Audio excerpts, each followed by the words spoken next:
One arrow blew straight through a 30-foot thick wall. The soldiers inside had never seen anything like it. They panicked and ran in every direction. They fell back into the city. The enemy was already at the gates. Everyone dropped their weapons, ready to surrender. Right at that moment, a soldier climbed up the gate and screamed. Even if they surrendered right now, the enemy would not spare them. Their families would be slaughtered too. The soldiers found their will to fight again. They regrouped. In the narrow passages, both sides clashed head-on. But right then, the cunning enemy king grabbed the divine bow and made his way to the cave where the titans were imprisoned. He drew the bow and aimed at the entrance. The next second, the arrow flew.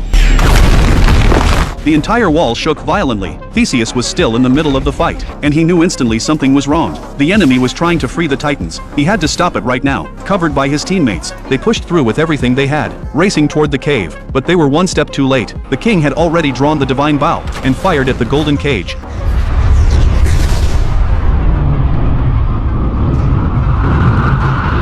Every single titan broke free. By the time Theseus realized what was happening, his allies had fought to the death to get the bow back, but the titans surrounded them and crushed them to pieces. This war no longer belonged to humans. Then, 5 beams of holy light came down from the sky. Zeus and the gods descended, ready to wipe out the titans. One titan lunged for the divine bow. Zeus slammed him straight into the wall. The gods moved way faster than the titans. In the blink of an eye, multiple enemies were taken down. On the other side, Theseus caught up to the king. The two went at each other, pure strength against strength. But slowly, Theseus started to wear out. A few heavy hits drove him down to his knees. The king thought the win was his. He wiped the blood off his dagger and slowly closed in. But he didn't notice. Theseus had a broken shard hidden behind his back. The moment the king moved in for the kill, Theseus exploded into action. He tackled the king to the ground and drove the shard straight into his body. Meanwhile, the gods were powerful, but the titans kept coming. 3 gods fell one after another. Even Zeus's own daughter, Athena, was struck down by the titans. Zeus was done holding back. He made his final move. Standing on top of the cage, he pulled the chains and brought down the massive stone statues holding up the cave.